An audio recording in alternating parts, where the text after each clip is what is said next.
Hey guys, Billy Davidson here with Davidson Pressure Washer Painting, Hammond, Louisiana. Thanks for joining us in this video today.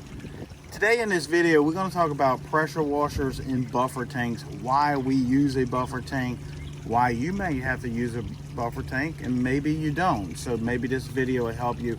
We do get a lot of questions on our channel trying to figure out if they need a buffer tank, and this may answer a few of your questions. So I want to mention, if you're interested in finding some training for your pressure washing business to help grow it, or even parking lot striping, please go check out BillyDavidsonVIP.com. Also, they will put a link in the description and the first pinned comment. You just click on that link and scroll down to our website. If there's something you need on there, go ahead and grab it. Right here, what we're going to do, we're going to demonstrate the flow that a water hose puts out versus the need of our pressure washer.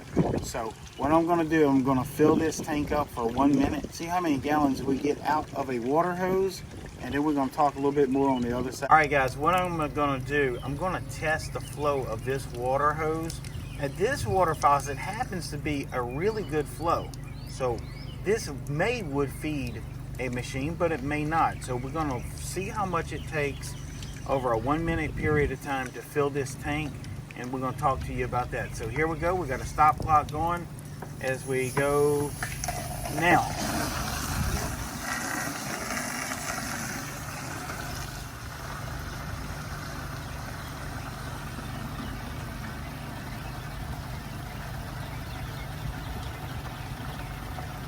All right guys, we're 19 seconds into it. We're filling up this tank. We're going to see how much water we can capture in 60 seconds.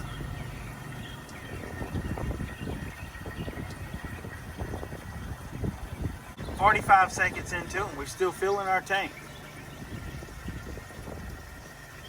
All right guys, we're at 60 seconds. All right guys, we're just under 9 gallons in 1 minute. So guys, like I was saying, in this case, we are on a really good water source. We're getting about 8.5 gallons a minute of flow out of this water faucet right now. Now, when a homeowner comes home and they start using water, that is going to be reduced quite a bit. It might get down to 3 or 4 or 5 gallons. Sometimes there's a fluctuation in water flow throughout the day. So what we try to do, if you're running a 4 gallon per minute machine, you're usually going to be just fine on a customer's water faucet. Now let's say you're running a 5.5 gallon per minute machine. There you start to get into a little bit of a gray area. There may be times it's just fine, there's other times it's not. So that would be a little bit of a gray area. In most cases, we do recommend running at least a small buffer tank on a 5.5 gallon per minute. Now in this case, we have some 12 and 13 gallon per minute machines. You may also have an 8 gallon per minute machine. An 8 gallon per minute machine would struggle to run off of this 9 gallon minute flow, just because that 8 gallon per minute has a suction on it and would probably collapse the hose and restrict that flow down some. Now that being said, the buffer tank is designed to fill this buffer tank while we're constantly feeding the tank. All right guys, so the concept here is to fill this buffer tank. Usually we want to get about 50 to 75 gallons in the tank before we start the machines. Reason being, again, our machines are pulling 12 to 13 gallons per minute each machine. So imagine us running both machines, we're going to be somewhere around at 25 to 26 gallons per minute. Now we're going to have a deficit, obviously. If we had this tank filled and we were feeding this tank only from one side of the tank, if you do the math, we're going to have a deficit of probably, if we're running both machines, 13, 14 gallons per minute. Now what that's going to do is I constantly feed this water tank with an 8 or 9 gallon per minute flow from the water faucet. It's constantly filling. Now when my machine's running, it's drawing more than what that water hose could put out. And also, more importantly, it's not sucking on that water hose, trying to collapse that water hose, because these machines have a tremendous amount of suction on it.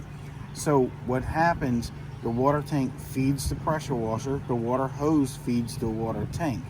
If we did it any other way, we would ruin our machines very quickly. And what I mean by very quickly, within seconds or even minutes. You don't have very long. Now again, backtracking a little bit, most guys don't have this type of equipment we have, but if you have a 4 gallon per minute machine, you should be fine running it off of a customer's water faucet. If you have any concerns about it, do a bucket test like you just seen with us. And again, in our bucket test, we have a phenomenal water flow at this residence, and we're grateful for it. But this is not always the case. I have tested it before. We only get 3 gallons a minute, maybe only 5 gallons per minute.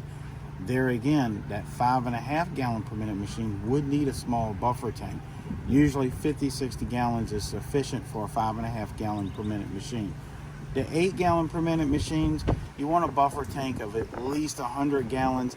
I would prefer a minimum of 150 gallons or even a 275 gallon tote for an 8 gallon per minute machine.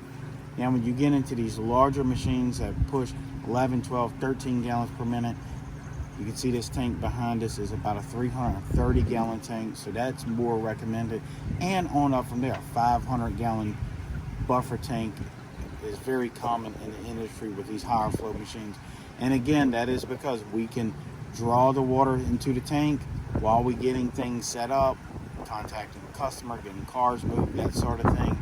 This tank is constantly filling, and when we start our machines, we have enough water supply to feed it a constant diet of fresh, clean water. And we have no risk of it collapsing because our plumbing is rigid plumbing. So guys, anyway, I hope this helps. Please go check out our website, BillyDavidsonVIP.com. Please like and subscribe to the channel if you're new to it, and we hope to see you in the next video.